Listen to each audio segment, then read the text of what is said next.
Pronto, já está gravando. Ó, então vamos continuar. Ó, então, os linfócitos B, né, eles vão se diferenciar, como a gente já viu, em plasmócitos. Plasmócitos são aquelas células que vão produzir anticorpos, vão secretar anticorpos, né? Os anticorpos, eles vão aí, a gente vai ver as funções deles, vão neutralizar ou destruir o micro-organismo, tá? A gente vai ver agora as funções dos anticorpos. Além de plasmócitos, o linfócito B vai produzir também células de memória, que, como a gente falou, tem uma vida muito longa e eles vão responder muito mais rápido a uma segunda infecção. A gente vai ver um gráfico disso mostrando como a resposta é muito mais rápida e muito mais intensa, tá? Então, olha só. Aqui a gente tem um anticorpo. Anticorpo é essa proteína aqui, ó, que tem um formato de Y, tá? Ela tem normalmente esse formato aqui. E esse anticorpo, como a gente já viu, eles são produzidos pelos linfócitos B, que vão se diferenciar em plasmócitos, tá? Eles também podem ser chamados, olha só, de imunoglobulinas. Não sei se vocês já ouviram esse nome, tá? Imunoglobulina, ou IG, né, a abreviação de imunoglobulina. Existem, tá? 5 tipos de anticorpos: IgA, IgM, IgE, IgD. A gente não vai falar sobre isso, mas só para vocês saberem, se, sei lá, por acaso nenhuma questão aparecer que está falando IgM, IgE, IgA, são todos anticorpos, tá? Eles são produzidos um pouquinho em locais diferentes, com uma função um pouquinho diferente, mas são anticorpos, a gente não vai entrar nisso, tá? Vocês têm que saber então que anticorpos são proteínas produzidas por plasmócitos e os anticorpos, aqui, olha só, Giovana, eles reconhecem, né, e vão se ligar a antígenos específicos. Eles são específicos, como você falou. Um linfócito B só produz um tipo de anticorpo e esse anticorpo só reconhece um tipo de antígeno, tá? Essa parte da imunidade ela é extremamente específica, tá? Essa imunidade adaptativa ela é muito específica, certo? Ela só vai funcionar para aquele tipo de micro-organismo, tá? E aí, olha só, esses anticorpos eles vão ser liberados pelos plasmócitos, eles vão, como eu falei, cair no sangue e circular pelo corpo inteiro até encontrar aqui os antígenos que ele vai reconhecer.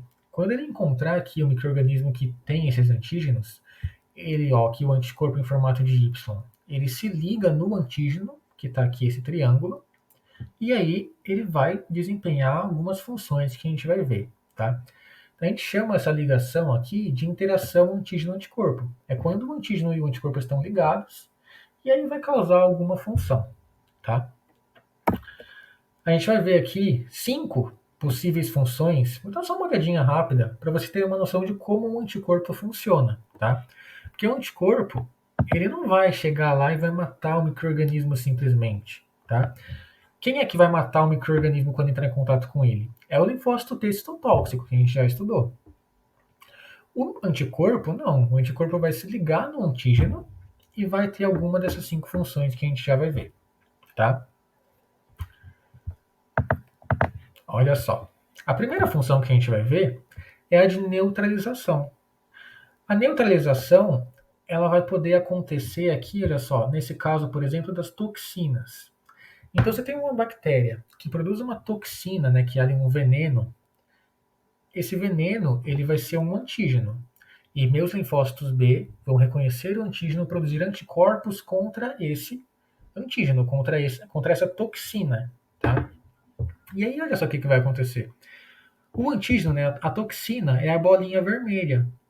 Então, os anticorpos vão se ligar na toxina e vão impedir que a toxina invada minhas células e cause o dano que ela vai causar. Tá? Olha só, aqui tem um outro desenho explicando. Sem o anticorpo, o micro-organismo vai entrar no meu corpo, ele vai aqui infectar as nossas células e vai produzir as toxinas que vão causar a morte da célula, a célula morrendo aqui.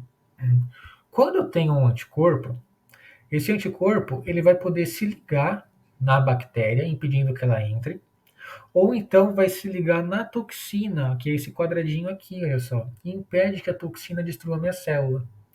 Então a neutralização, ó, resumindo, é quando o anticorpo se liga em uma toxina e impede que a toxina cause o dano que ela iria causar, tá? Existe, por exemplo, né, a bactéria que causa o tétano. Ela libera uma toxina que vai causar a doença que a gente chama de tétano. Os anticorpos vão se ligar nessa toxina tetânica e vão impedir que ela faça mal. Porque é como se ela estivesse ali presa, ela não consegue entrar na nossa célula, porque ela está ligada no anticorpo. Tá? A gente chama isso então de neutralização. A toxina foi neutralizada porque ela não vai causar mal, ela está como se fosse presa ali com o anticorpo. Alguma dúvida, gente, sobre isso? Vocês conseguiram entender? Eu quero que eu explique de novo. Eu entendi. Entendeu? Então tá bom. Ó.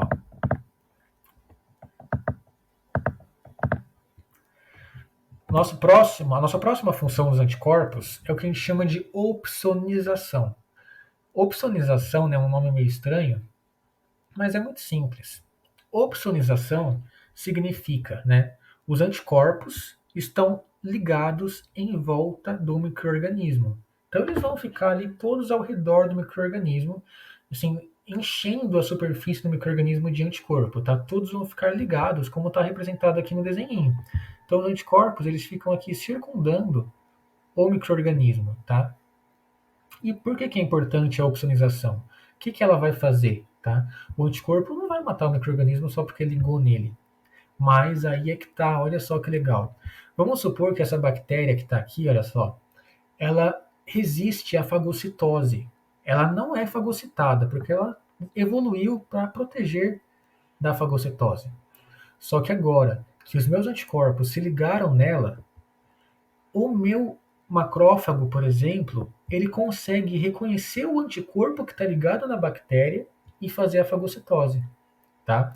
Então, antes, por exemplo, tem uma bactéria que causa pneumonia, que é a Streptococcus pneumoniae, ela tem uma cápsula que impede a fagocitose.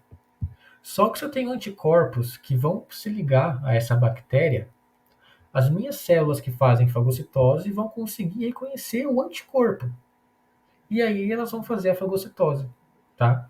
Essa é a importância da opsonização. Ela permite, por exemplo, pensa assim, né? A minha célula que faz fagocitose, ela não consegue enxergar a bactéria normalmente.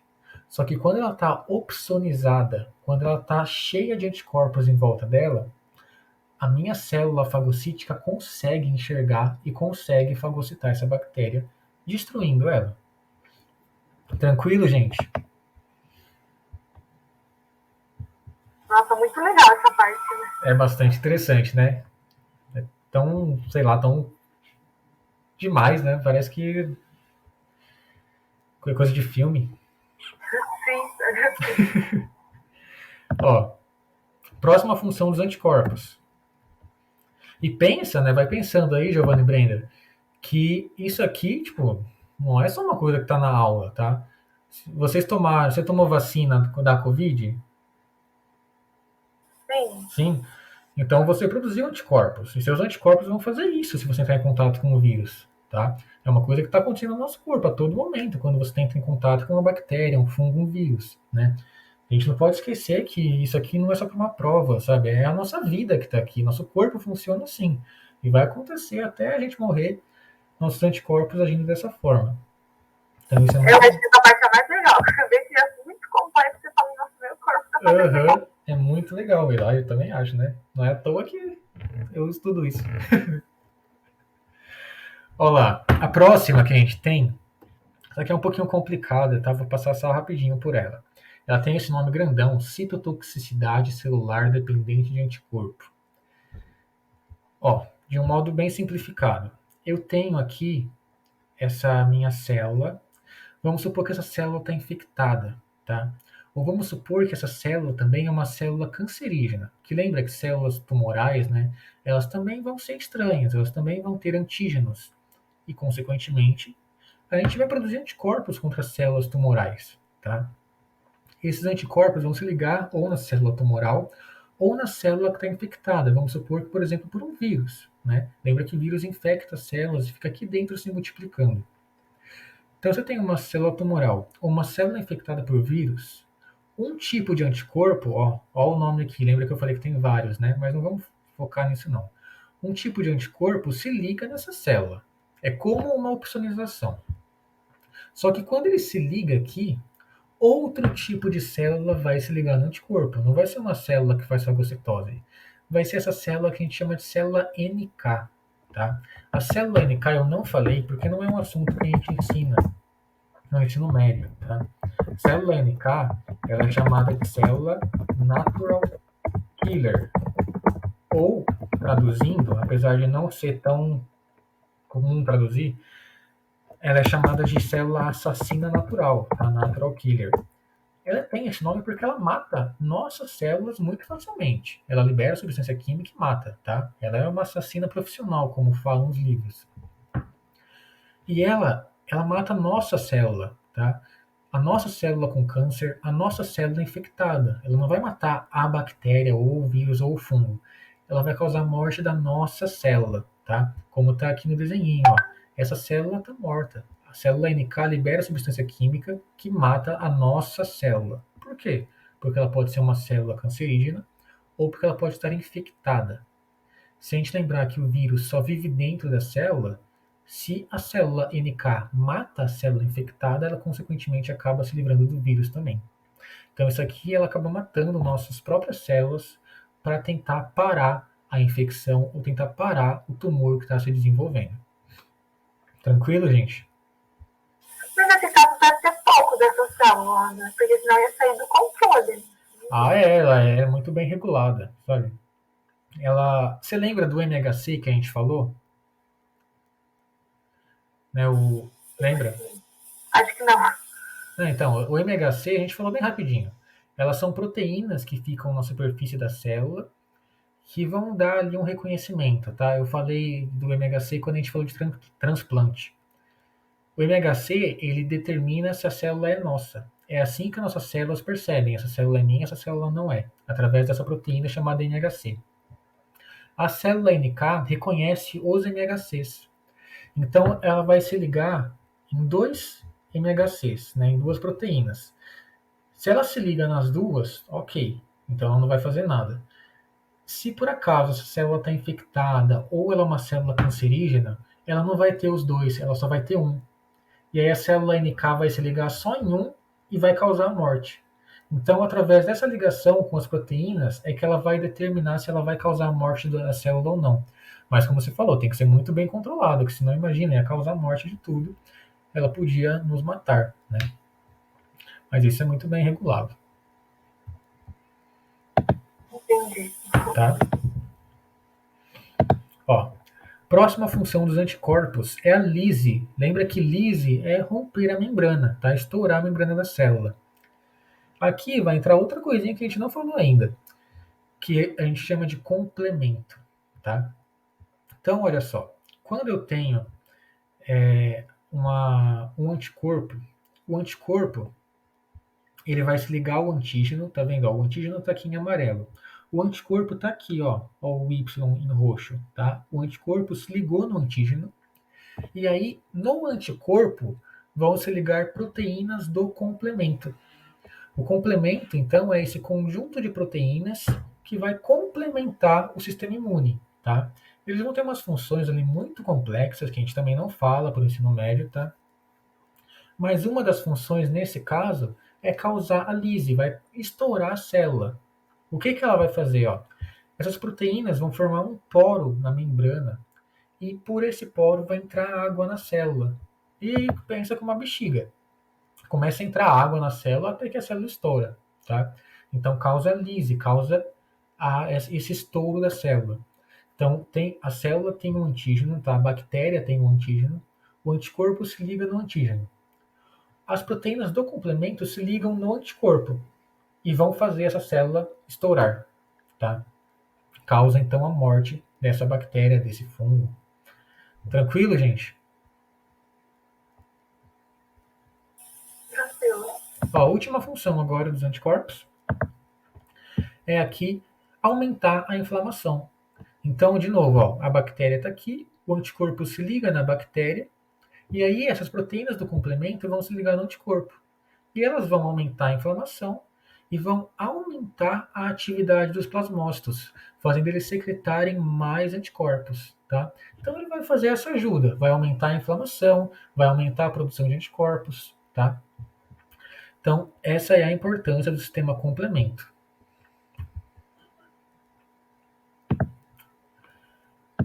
Alguma dúvida, gente? Que a gente já está encerrando então essa parte.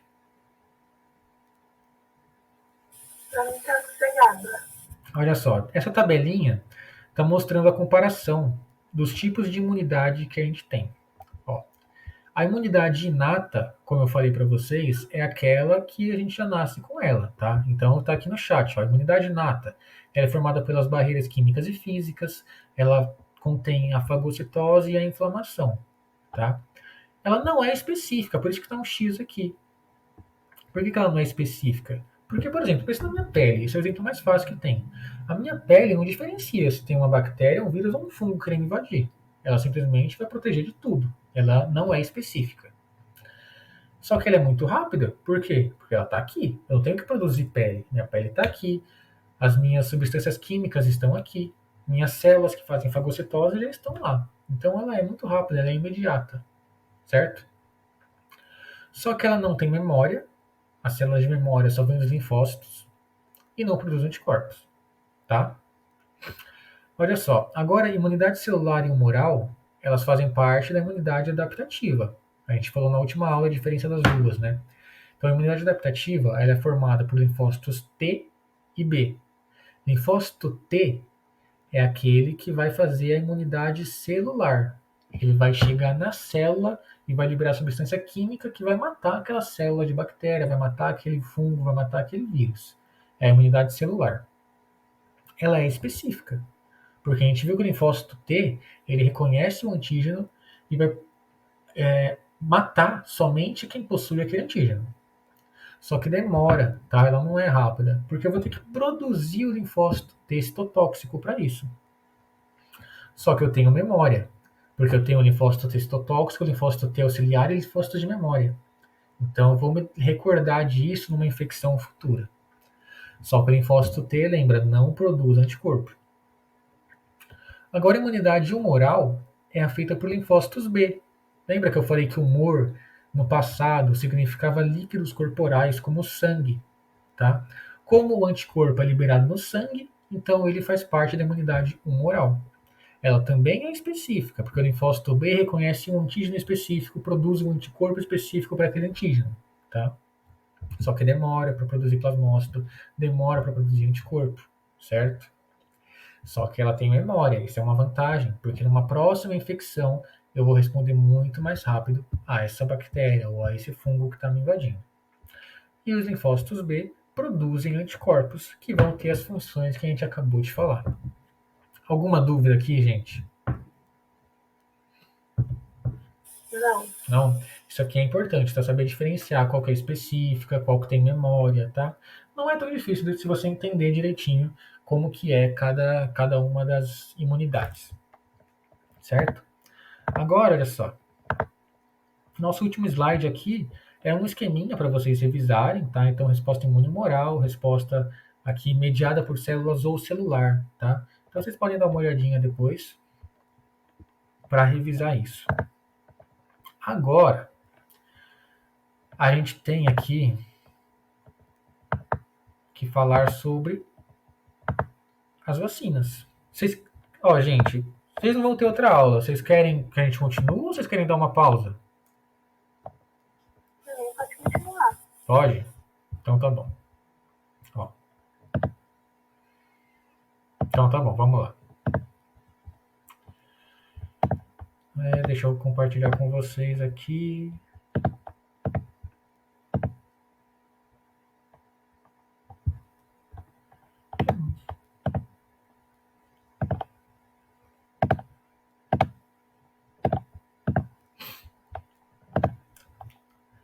Vocês estão vendo o slide, gente? Me fala aí.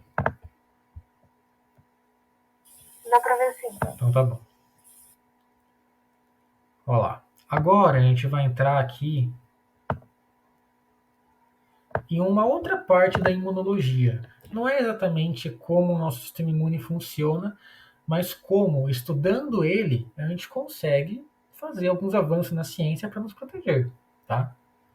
Porque apesar do nosso sistema imune ser muito eficiente, ter esses vários tipos de resposta, então tem fagocitose, vai ter inflamação, tem linfócito T citotóxico, tem ali linfócito B que produz anticorpo, tem ali o sistema complemento, tem célula natural killer que a gente nem estudou, que elas são muito complexas, muita gente ainda morre, né? Porque o sistema imune tem falhas. E os micro-organismos eles evoluem para superar o nosso sistema imune, tá? Então a gente vai ter que fazer algumas coisas ali. A gente é muito inteligente e a gente, através da ciência, consegue desenvolver tecnologias capazes de nos proteger, tá? A gente vai falar um pouquinho sobre isso hoje. Olha só. Então a gente vai ver aqui que a nossa imunidade ela pode ser dividida de uma forma diferente. A gente dividiu, né, ela lá em imunidade inata e imunidade adaptativa. A adaptativa a gente pode dividir em celular, que vai ter lá os linfócitos T, e a humoral, que vai ter linfócito B, produtor de anticorpo. Eu posso pegar aqui e dividir essa imunidade em ativa e passiva, tá? E aí, vocês sabem, né? Vocês devem ter uma concepção do que é ativo e passivo que facilita muito a compreensão desses termos, igual transporte ativo e passivo. Ativo é aquele que vai fazer alguma coisa. Passivo é aquele que vai receber alguma coisa. Então, olha só, quando a gente está falando de imunidade ativa e passiva, a ativa é aquela que vai produzir anticorpos. A passiva é a que vai receber anticorpos prontos, tá? Então, olha só. Eu posso ter a imunidade ativa e passiva tanto de forma natural, que é o meu próprio corpo que vai produzir, quanto artificial, que vai ser feita em laboratórios, já que a gente está desenvolvendo agora o nosso conhecimento em imunologia, certo?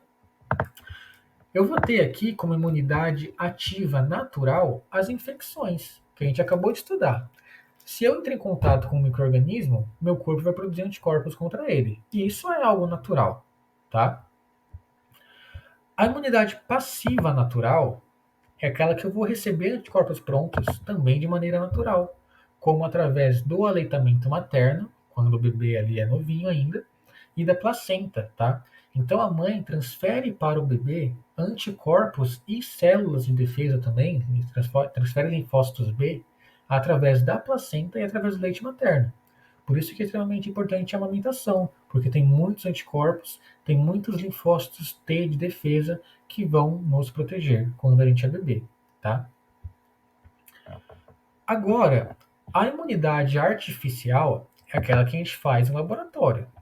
A imunidade ativa artificial é a vacinação. Por quê? A vacinação, ela vai pegar uma parte do micro-organismo e colocar no meu corpo. Então eu vou produzir anticorpos contra esse antígeno que veio junto com a vacina, tá? Então ela é ativa, só que é artificial. A imunidade passiva artificial é aquela que eu vou receber o anticorpo pronto, de maneira artificial, não do leite materno, não da placenta, porque isso é natural. Eu vou receber, por exemplo, através do soro. O soro, ele é um tubinho com anticorpos. O anticorpo é colocado no meu sangue para ter uma resposta rápida. Por exemplo, soro antiofídico, soro para veneno de cobra. Se eu levei uma picada de cobra, tem veneno no meu sangue, eu injeto soro, o soro tem anticorpos, os anticorpos se ligam no veneno e fazem a neutralização, como a gente viu. Neutraliza o veneno, impedindo que ele entre nas nossas células, tá? Então a gente tem esses 4 tipos. Depois anotem esse esqueminha para que vocês saibam diferenciar cada um deles, que é bastante importante, tá? Dúvidas, gente? Entendido. Então tá bom. Brenda, se tiver dúvida, você escreve aqui no chat, tá? Olha só. Aqui está representando a imunidade ativa e passiva de novo. A imunidade ativa, né, pode ser ou por vacina ou por infecção, que eu vou entrar em contato com o antígeno e eu vou produzir anticorpos, certo? Ela é específica, porque é para aquele antígeno. E ela tem memória, porque eu vou produzir células de memória. Agora, a imunidade passiva, eu vou receber anticorpos prontos, certo? Então, pode ser através do leite, da placenta, ou através de soro, eu recebo prontos os anticorpos. Todos os anticorpos são específicos, então também tem especificidade. Só que anticorpo não tem memória, tá? Isso é importante, gente. Não tem anticorpo de memória. Eu tenho células de memória. E no soro, na imunidade passiva, eu não vou ter células de memória, tá? Então, imunidade passiva não me dá memória imunológica. Se eu tomar um soro contra veneno de cobra, eu não estou vacinado contra veneno de cobra. Se eu for picado de novo, eu vou poder morrer de novo, tá? Não é uma vacina, é um soro, certo? E o soro não me dá memória imunológica. Tudo bem, gente?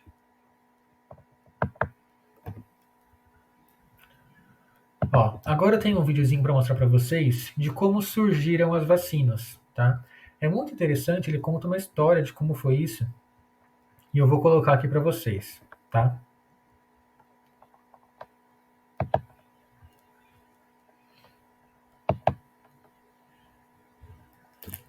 Vocês me falam aí se vocês estão ouvindo, tá?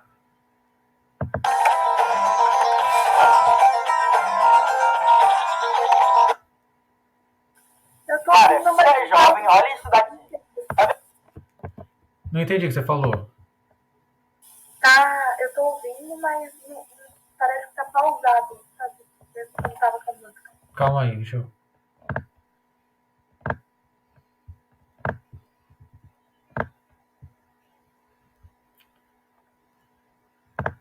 Tá vendo essa lista aqui? É uma lista de empresas que literalmente... Agora você tá vendo?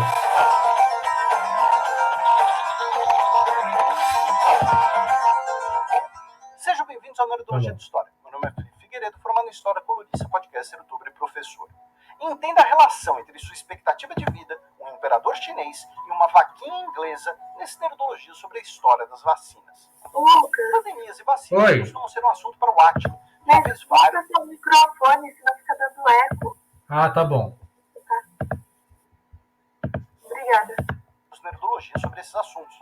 Ainda assim, a disseminação de doenças em grande escala também traz impactos históricos nas sociedades, na economia e na cultura. E já vimos algum desses casos aqui antes.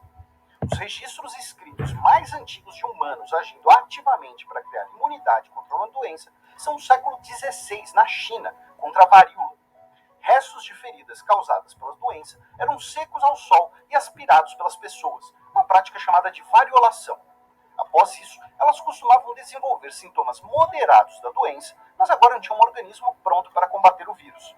É possível que esse costume chinês seja ainda mais antigo, com fontes especulando que isso já era feito mais de 2000 anos atrás. O conhecimento dessa prática chinesa chegou na Europa no século XVII, durante o reinado de Kangxi, o imperador mais longevo da história da China, que foi acometido com varíola quando criança e, na vida adulta, ordenou que seus filhos fossem inoculados. A variolação também era praticada por alguns povos africanos. E, a partir de um africano escravizado, onde hoje é os Estados Unidos, essa forma de prevenção foi incentivada na América do Norte no século XVII. A varíola talvez tenha sido a doença mais mortal da história, e é virtualmente impossível calcular quantas pessoas morreram por causa dela. Foi a varíola que motivou a primeira campanha obrigatória de imunização, em 1777, quando George Washington determinou que todos os soldados que lutavam na Guerra de Independência dos Estados Unidos deveriam passar pela variolação. A prática provoca imunidade. Entretanto, ela não é uma vacina propriamente dita, e não é tão segura e prática quanto uma campanha de vacinação. Era necessário descobrir como imunizar uma grande comunidade de pessoas contra a varíola. Em 1796, o médico inglês Edward Jenner decidiu fazer um teste. O costume popular inglês pregava que pessoas que lidavam com vacas não morriam de varíola, pois contraíam a varíola bovina, menos perigosa, e ficavam imunizadas. As mulheres que extraíam leite ficavam com feridas na mão, mas normalmente não mais que isso. Jenner coletou o material das feridas de varíola bovina de uma camponesa e inoculou um menino de 8 anos de idade com elas, via um pequeno corte. O garoto ficou doente, mas se recuperou. Posteriormente, Jenner inoculou o menino com varíola humana e ele não desenvolveu nenhum sintoma. Hoje isso seria eticamente discutível, é claro. Jenner, de uma vez só, provou tanto que a varíola bovina imunizava seres humanos, quanto que essa proteção podia ser transmitida numa cadeia humana, de uma pessoa para outra. O O médico testou outras 23 pessoas de maneira parecida, incluindo seu filho, então bebê. Após análise de seus resultados e novos testes, Jenner tornou-se aclamado por toda a Europa, embora tenha enfrentado algumas resistências de religiosos. Em 1803, o governo britânico iniciou sua primeira campanha de vacinação gratuita. Para permitir que Jenner pudesse se dedicar aos estudos das vacinas, ele recebeu algo como 17 milhões de reais do governo em valores atuais. Napoleão, que era um inimigo do Reino Unido, em 1805, ordenou a vacinação de seu exército e, em gratidão, condecorou Jenner e libertou prisioneiros britânicos, afirmando que não poderia negar um pedido de um dos maiores benfeitores da humanidade. E sim, como Átila já explicou, é verdade que a palavra vacina é derivada da palavra vaca. Em 1840, o governo britânico proibiu a variolação e determinou que a vacinação seria fornecida para todos que desejassem. Em 1853, a vacinação obrigatória para crianças foi instituída. No gráfico na tela, vocês podem ver o histórico da expectativa de vida ao nascer no Reino Unido por 250 anos. Estão vendo que é nesse período que a expectativa de vida começa a subir muito mais rápido? Você pode até achar que é coincidência, mas estará errado. Invenções desse período que facilitaram a massificação das vacinas foram a agulha hipodérmica e as seringas modernas, dispensando a necessidade de fazer incisões para a vacinação. No final do século XIX, com a segunda revolução industrial, a fabricação de vacinas já estava difundida por diversos países, e novas e melhores vacinas foram desenvolvidas, incluindo para outras doenças, com o biólogo e pesquisador francês Louis Pasteur como talvez a principal figura desse período. Campanhas de vacinação tornaram-se parte das políticas de prestígio nacional. Em 1874, o Império Alemão iniciou suas primeiras campanhas de vacinação obrigatória. 20 anos depois, apenas 5 pessoas morreram de varíola no país. Nem tudo é louvável, claro, já que tais avanços na medicina também incluíam práticas condenáveis, como o teste de novas vacinas em populações nativas dos impérios coloniais, sem que as pessoas soubessem ou consentissem em serem cobaias.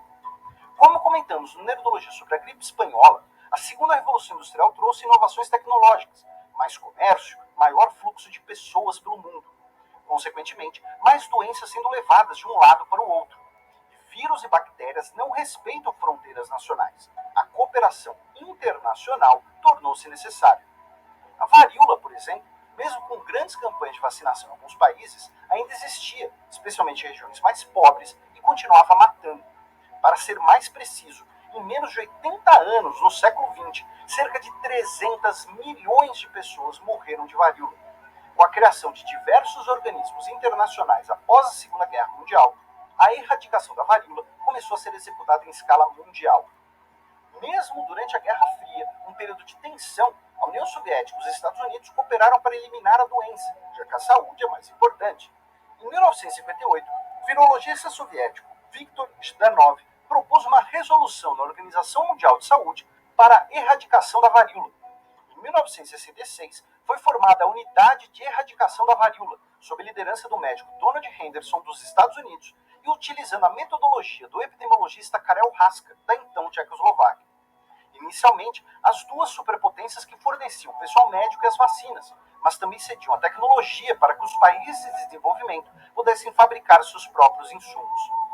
Nesse período, e com apoio internacional, que foi criado o Programa Nacional de Imunizações, focado em combater a varíola no Brasil. O país já tinha instituições como a Fundação Oswaldo Cruz, fundada em 1900, e o Instituto Butantan, fundado em 1901. Ambos hoje são referências mundiais em diversas áreas. E, em 1942, foi criado o Serviço Especial de Saúde Pública, responsável pela primeira campanha nacional de vacinação, em 1961. Tais iniciativas públicas tiveram o mesmo efeito na expectativa de vida do brasileiro, que passou a crescer desde então. Após 2 décadas de campanhas de vacinação, no dia 8 de maio de 1980, a humanidade conseguiu algo incrível. É o dia em que a OMS certificou a erradicação da varíola entre humanos, com o último caso natural sendo de um cozinheiro somali em 1977. Ele viveu até 2013. Em valores atuais, o custo total do programa foi de cerca de 2 bilhões de dólares, 10% do que o mundo gasta em saúde por dia atualmente. Os custos de vacinar as pessoas são muito menores do que os custos de tratar e conter doenças. A mesma cooperação internacional permite que a humanidade também seja perto de erradicar a poliomielite, outra doença que afetava milhões de pessoas. Atualmente, apenas Afeganistão e Paquistão registram casos naturais da doença, já que as campanhas de vacinação são infelizmente prejudicadas pela tensão e violência das últimas décadas. Aqui no Brasil, o símbolo dessa campanha de saúde pública é o Zé Gotinha. E, ao mostrar de maneira breve a trajetória histórica da vacinação, é importante notarmos como ela foi essencial para a humanidade chegar onde chegou e é necessária para ir além. É uma história de desenvolvimento que não pode ser interrompida. Excepcionalmente, não teremos comentários sobre o vídeo.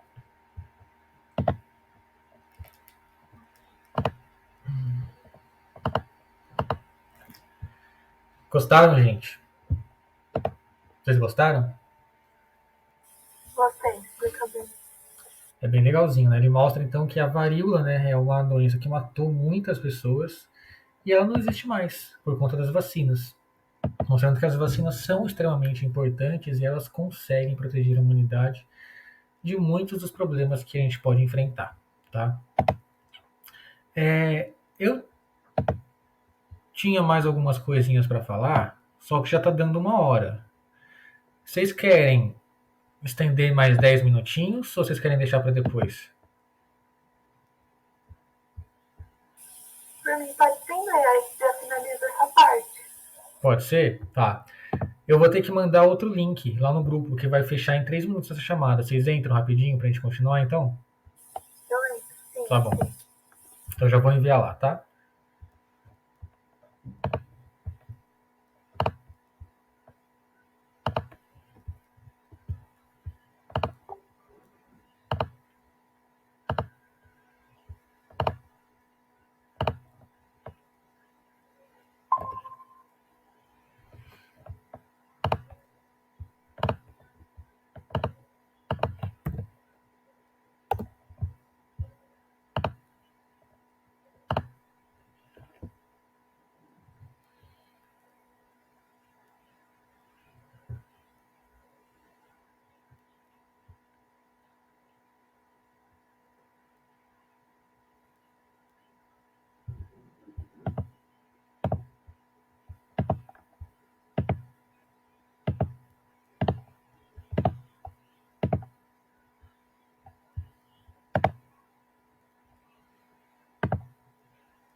Oi, Brenda.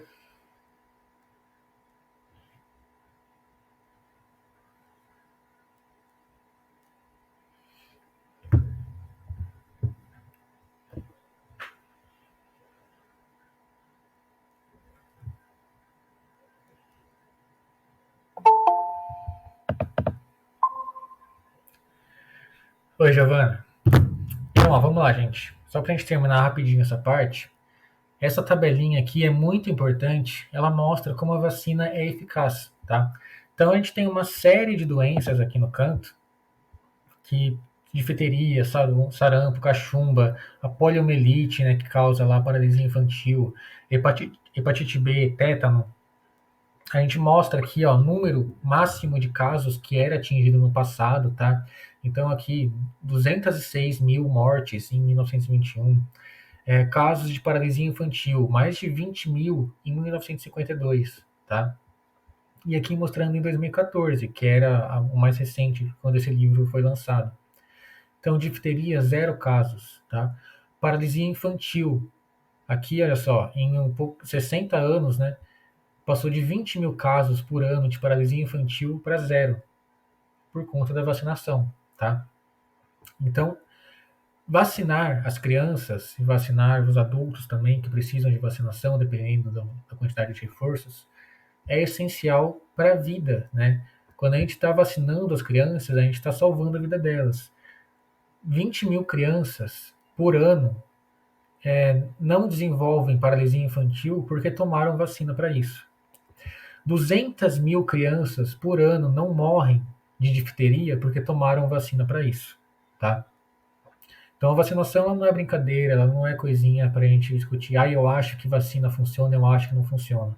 As vacinas, elas envolvem vidas.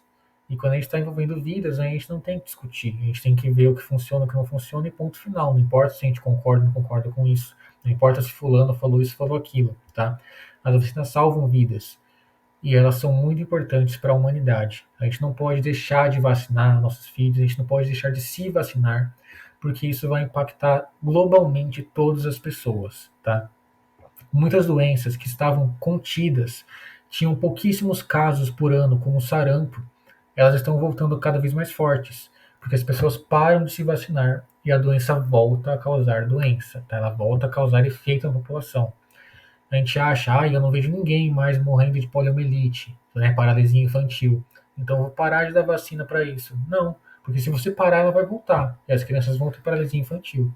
Então continuem tomando vacina e deem vacina para todas as pessoas que for possível, porque elas vão salvar vidas. Falar um pouquinho só para vocês de tipos de vacina contra a Covid-19, tá? Vocês falaram que vocês tomaram, né? Quais que vocês tomaram? Eu tomei a primeira e a segunda dose da Coronavac e a Pfizer como a terceira. Tá, e a Brenda tomou a Pfizer também, né? Ó. Então a gente tem aqui, né? Eu coloquei as quatro principais vacinas aqui do Brasil, que são a Coronavac, a Pfizer, a da AstraZeneca e a da Janssen, tá? E aqui do lado, a tecnologia que elas utilizam. A Coronavac, ela tem o vírus inativado. A Pfizer, ela tem aqui o RNA mensageiro do vírus. E a AstraZeneca, ela é o que a gente chama de vetor viral. A gente já vai ver cada um deles rapidinho, mas uma vacina, como que ela funciona? Essa vacina, ela carrega um antígeno, que vai ser uma proteína do vírus. No caso, é a proteína spike. Lembra que é aquela que fica bem na superfície, ali em forma de coroa, tá? Então, essa vacina, ela vai trazer esse antígeno, vai ficar no nosso sangue, vai ficar no nosso corpo esse antígeno, e vai levar à produção de anticorpos, como a gente já viu, né? O linfócito B reconhece o antígeno, se diferencia em plasmócito, o plasmócito produz anticorpo. O anticorpo que o nosso corpo produzir vai se ligar no antígeno. E aí entra a coisa mais importante da vacina. Lembra que a imunidade, a imunidade adaptativa, né, que vem dos anticorpos, ela tem memória, certo? As vacinas geram memória, certo? Então, quando a gente toma vacina, a gente está se protegendo para daqui semanas, daqui meses, daqui anos, certo? E aí cada doença vai ter o seu período de proteção. Por isso que algumas a gente tem que tomar a segunda dose. Tem segunda dose daqui 10 anos, porque os estudos mostram que a eficiência vai ser melhor durante esse período de tempo, tá? Então a vacina contém esse antígeno que vai induzir a produção de anticorpos e também de células de defesa. Quando a gente entrar em contato, então, com o vírus de verdade, a gente já vai ter células de defesa que vão estar prontas para produzir muitos anticorpos, tá? Olha só. Esse gráfico que eu falei que eu ia mostrar para vocês. A gente tem aqui tempo em semanas, e aqui na vertical a gente vai ter a quantidade de anticorpos produzidos, tá? Então vamos olhar para esse mais roxinho aqui, mais azul. Olha só. Eu tenho pouquinhos anticorpos aqui no começo, e eu entrei em contato com esse antígeno X, que está por essa seta. Vamos supor que aqui eu entrei em contato com a vacina, tá? A vacina do coronavírus. Então eu entrei em contato aqui, eu vou desenvolver uma resposta que eu vou chamar de resposta primária. É a primeira que eu estou gerando contra esse microorganismo, tá? Então eu vou ter aqui linfócitos B. Esses linfócitos B vão ser transformados em plasmócitos, tá? Que aqui está como células plasmáticas, mas são plasmócitos. Eu vou produzir muitos anticorpos e depois vai diminuir e eu vou ter células de memória, tá? Agora, depois de um tempo, quando eu entrar de novo em contato com o antígeno do coronavírus, as minhas células de memória vão ser ativadas e vão gerar uma resposta secundária, tá? Essa resposta secundária ela é mais rápida, porque olha só, a minha resposta aqui atingiu o máximo em 2 dias. Aqui, olha só, eu vou ter o dia 6, mais ou menos aqui no dia 7, eu já vou estar com o máximo de anticorpos, tá? Então, no dia não, né, na semana, eu vou ter o máximo de anticorpos na metade do tempo, mais ou menos, tá? E olha a quantidade de anticorpos. Eu tinha essa quantidade de anticorpos na primeira vez. Na segunda, olha como está muito mais alto. Está mais que o dobro de anticorpos produzidos, tá? Então essa é a importância da vacinação. Se eu tomo a vacina, eu vou ter células de memória que vão me proteger de uma segunda vez quando encontrar o vírus de verdade. Eu vou responder muito mais rápido e com muito mais anticorpos contra esse vírus, tá? E assim eu vou ter muito mais chance de não desenvolver doença ou desenvolver uma doença fraca, certo? Alguma dúvida, gente? Vocês entenderam? Conseguiram interpretar esse gráfico? Consegui. Conseguiu você também, Brenda? Ficou com alguma dúvida?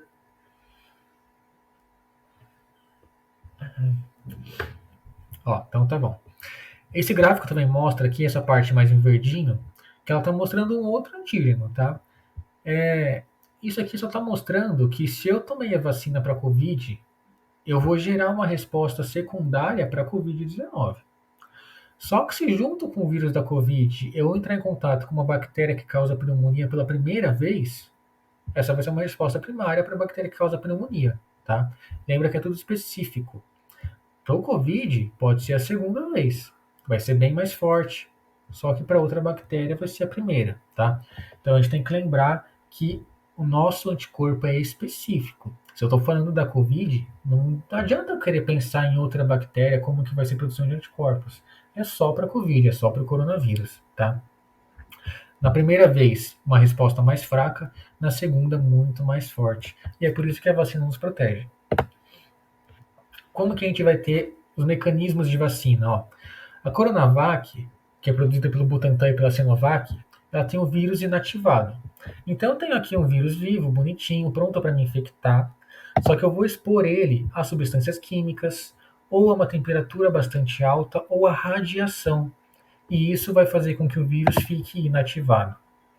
Inativado, o vírus não consegue infectar e nem causar doença na gente, mas ele é reconhecido pelas células de defesa e ele vai induzir a produção de anticorpos e de células de memória. Então eu vou ter células de memória para me proteger no futuro se eu entrar em contato com o vírus de verdade. Certo? Se vocês tiverem dúvidas, vocês vão falando, hein, gente? A vacina da Pfizer, que é produzida pela Fiocruz e pela BioNTech, ela contém RNA mensageiro. Ela é uma tecnologia bem moderna, né? Então eu tenho aqui o RNA mensageiro. O RNA mensageiro ele vai ser liberado nas minhas células. E lembra que o RNA mensageiro ele vai ser traduzido em proteína, né? Então esse RNA mensageiro é qual? É o RNA mensageiro da proteína spike, que é essa daqui, né? Ó, que está aqui na pontinha. Então esse RNA mensageiro ele vai produzir a proteína spike. Aí a proteína spike vai ficar lá no meu corpo. As minhas células de defesa vão reconhecer a proteína spike e vão produzir anticorpos contra ela e células de memória. Então, quando o vírus de verdade entrar no meu corpo com a proteína spike, eu já vou ter defesa contra ela e vou atacar. Tranquilo, gente?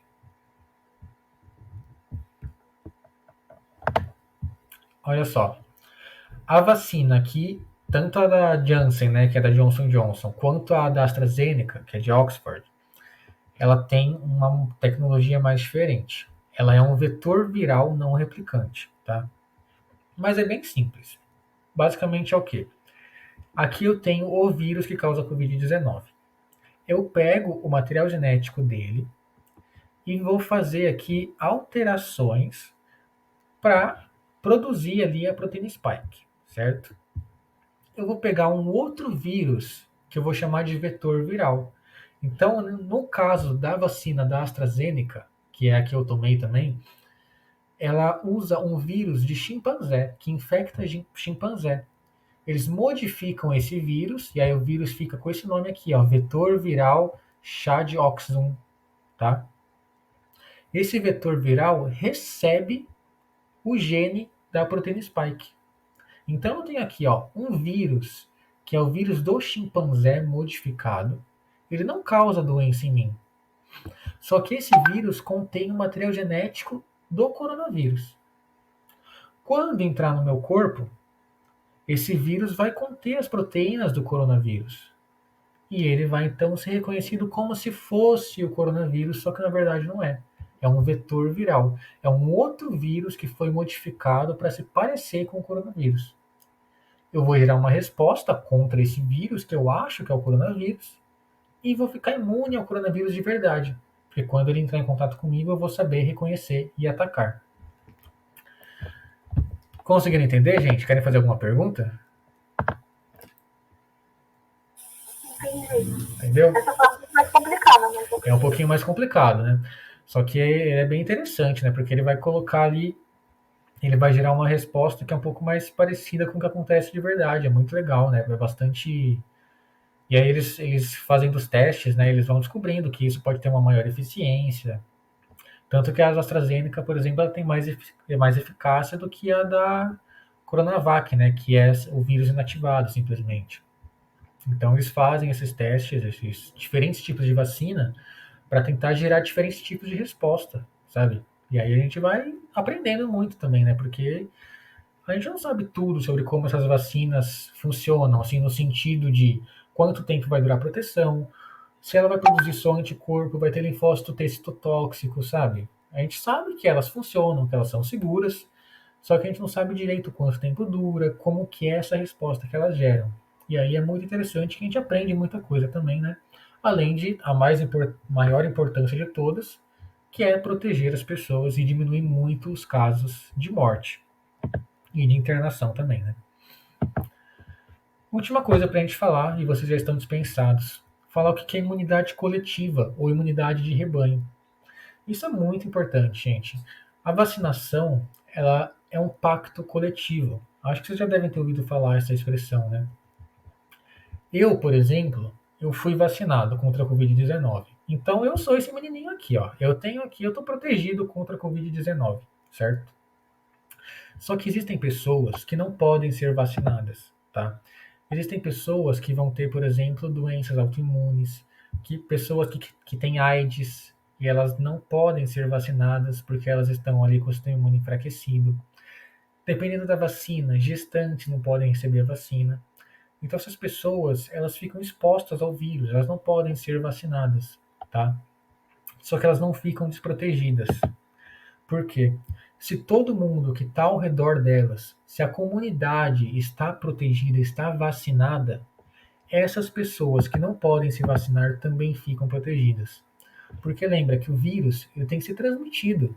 Se eu estou protegido e vocês duas estão protegidas, o vírus não vai ficar circulando entre nós três.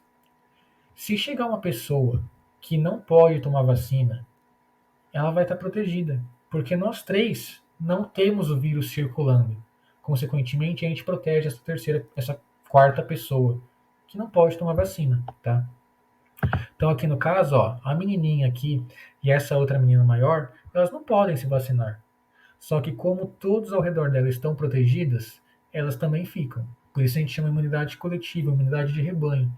Elas estão protegidas porque a comunidade está protegida. E assim, os micro-organismos não estão mais ali causando doença, não estão mais sendo transmitidos e não vão mais causar a morte dessas pessoas só porque elas não podem tomar vacina, tá?